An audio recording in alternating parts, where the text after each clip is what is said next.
बिस्मिल्लाहिर्रहमानिर्रहीम। अस्सलाम वालेकुम फ्रेंड्स, मैं आपका दोस्त अफरार ताहिर खान।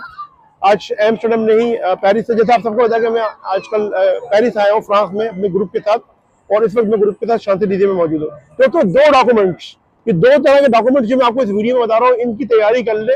ये दो डॉक्यूमेंट्स अगर आपके पास है तो आप खुद भी वीजा अप्लाई करेंगे, आपका वीजा लग जाएगा। तो ये इन दो डॉक्यूमेंट का ही काम है, और ये बनाना कोई इतना मुश्किल नहीं है।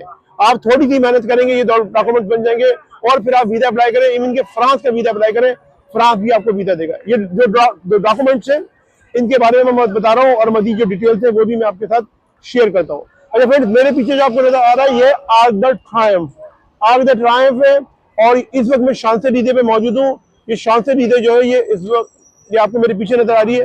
ये शांसे-एलीज़े जो है, इसकी खासियत ये है कि ये दुनिया की सबसे बड़ी फुटपाथ पेडेस्ट्रियन है, यानी बहुत बड़ी फुटपाथ है। सही है, लोग यहाँ पे आते हैं घूमने फिरने के लिए, और दुनिया की जो बड़ी बड़ी ब्रांडेड शॉप्स हैं, शॉपिंग मॉल्स हैं, वो यहाँ शांसे-एलीज़े पे मौजूद है। सही है, तो ये तो मैंने आपको शांसे-एलीज़े की बता दिया। और जो हम हमारा जो ग्रुप आता है, उसके अंदर जो मेन जगह है, जैसे उसमें एफिल टावर है, Arc de Triomphe, Champs Elysees, Notre Dame, Sacre basilica और कंसिस्टेरी, तो ये हम अपने प्लान में शामिल करते हैं और ग्रुप को यहाँ लेके जाते हैं। ग्रुप के हवाले से आइंदा आने वाले दिनों में एक पूरा पैकेज लगाने जा रहा हूँ, ग्रुप पैकेज।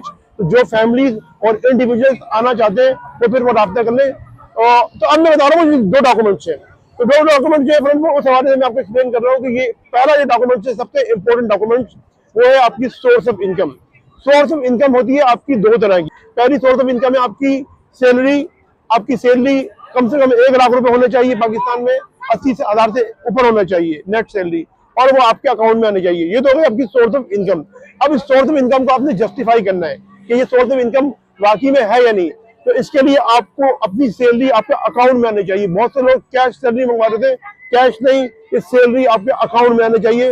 तो इस तरीके से आपकी जो सैलरी है वो हो जाएगी जस्टिफाइड। सही है, और अगर आपको टैक्स रिटर्न सबमिट करवाने का टाइम आ गया, टैक्स रिटर्न फाइल करने का आ गया, तो आपकी जितनी भी सैलरी थे वो टैक्स रिटर्न में आप फाइल करवा दी, उसको रजिस्टर करवा दी है, उसमें डिक्लेयर करवा दी है। सही है, तो ये आपकी इस तरीके से आपकी जो सैलरी है, सोर्स ऑफ इनकम, वो मुकम्मल तौर पे जस्टिफाइड हो जाएगी। सही है, अब है बात बैंक स्टेटमेंट की। और अगर आपको बैंक स्टेटमेंट अगर आप मेंटेन कर लें, जिसमें 10 से 15 लाख रुपए तक का बैंक स्टेटमेंट, अब ये नहीं कि वीजा अप्लाई करने से 1 हफ्ते पहले आपने पैसे अकाउंट में डाल दिया, सैलरी उसमें नजर आ रही हो हर महीने के हिसाब से, और आप अपनी सेविंग भी उसमें नजर आ रही हो, यानी पैटर्न वाइज और रूटीन से आपका बैंक स्टेटमेंट नजर आना चाहिए। सही है, ये बैंक स्टेटमेंट बनाना है। ये होगा उस शख्स के लिए जो जॉब कर रहा है। अब मैं बताता हूँ जो शख्स बिजनेस कर रहा है, तो बिजनेस करने वाले के लिए दोस्तों वो ये कि उसके पास चैम्बर ऑफ कॉमर्स का रजिस्ट्रेशन सर्टिफिकेट हो, या SEC में उसकी रजिस्ट्रेशन हो। और अगर ये नहीं भी है तो ये कोई इतना बड़ा मसला नहीं है। बहुत से लोग कहते हैं हमारे पास चैम्बर ऑफ कॉमर्स का लाइसेंस नहीं है, जो सर्टिफिकेट नहीं है, it does not make any difference. इसके लिए आपको एक, आप जो कारोबार कर रहे हैं, तो फिर आपकी जो भी इनकम है वो कम से कम 10 से 12 लाख रुपए आपके अकाउंट में, 10 से 12 लाख रुपए आपको टैक्स रिटर्न में डिक्लेयर हो रही है तमाम तक एक्सपेंडिचर्स निकालने के बाद। ये तो मैंने बता दिया टैक्स रिटर्न के लिए जो बिजनेस कर रहे हैं। तीसरा ये है, इसके साथ साथ आपका जो बैंक अकाउंट है, फिर वो दो होने चाहिए। बिजनेस भी होना चाहिए, पर्सनल भी होना चाहिए। बिजनेस में आप बिजनेस की जितनी भी ट्रांजेक्शन है वो कोशिश करें कि बिजनेस वाले में करें, और पर्सनल में कोई भी ट्रांजेक्शन नहीं करें। पर्सनल में आप हर महीने के 1,80,000 रुपए अपने पर्सनल अकाउंट में ट्रांसफर कर दिए बिजनेस से, जिससे आप अपनी डेली रूटीन के मामला चला रहे थे। तो इस तरीके से आपके पर्सनल अकाउंट भी अलग होगा, अपनी डोमेस्टिक लाइफ के लिए, अपनी नॉर्मल लाइफ के लिए, अपनी पर्सनल लाइफ के लिए, और बिजनेस अकाउंट बिजनेस के लिए होगा। सही है, तो ये दो डॉक्यूमेंट्स, यानी जो कारोबार करने वाले लोग बिजनेस कर रहे हैं पाकिस्तान में, अगर उनके पास टैक्स रिटर्न है, ये नहीं कि टैक्स रिटर्न में 6 लाख रुपए आपने पूरे साल की इनकम शो कर दी, 6 लाख रुपए नहीं, कम से कम 10 से 12 लाख रुपए अपनी जो है टैक्स रिटर्न में इनकम डिक्लेयर करवाई है। और अगर आपको एसेट्स मौजूद है, घर, बंगला, गाड़ी, क्योंकि बहुत से लोग कहते हैं वकार भाई कि हम अपनी एसेट डिक्लेयर करवाएंगे तो हमारे को टैक्स लगेगा। नहीं भाई, एसेट डिक्लेयर करवाते तो उसमें कोई टैक्स नहीं लगता, ये मैं बता दूं, और लगता है तो वो माइनर सा टैक्स होता है। टैक्स ये होता है वो आपकी इनकम पे होता है। ये अपनी बात है, जितनी आपकी इनकम का, यानी कि 6 लाख रुपए से ज्यादा आपकी इनकम ज्यादा होगी, तो फिर आपको टैक्स लगना शुरू हो जाएगा।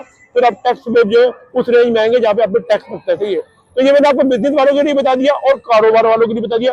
और जो बिजनेस वाले, उनको इतनी फिक्र करने की जरूरत नहीं है कि चैम्बर ऑफ कॉमर्स के लेटर नहीं, चैम्बर ऑफ कॉमर्स के लेटर से 5-10 हजार रुपए खर्च करें 2 दिन में, वो आपको घर पे लाके दे देते लोग। सही है, वो बहुत से एजेंट भी करवा देते हैं। लेकिन टैक्स रिटर्न जो है वो आपकी जो कारोबारी आदमी है उसकी इनकम को शो कर रहा होता है। सही है, और साथ साथ बिजनेस अकाउंट और पर्सनल अकाउंट। तो ये दो डॉक्यूमेंट जो मैंने बताए कारोबार करने वालों के लिए, कारोबार वालों की सैलरी उनके अकाउंट में आनी चाहिए और बैंक अकाउंट जो उनके 10 से 15 लाख रुपए के दरमियान होने चाहिए।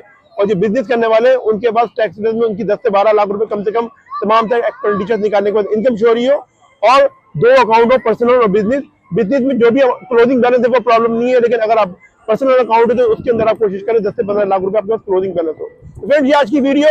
आप सब अपने बहुत बहुत ख्याल रखें, अपने पेरेंट्स और अपने बुजुर्गों का बहुत बहुत ख्याल रखें और अपने भाई के चैनल का भी। मैं मिलता हूँ नेक्स्ट वीडियो में। अस्सलाम वालेकुम, अल्लाह हाफिज।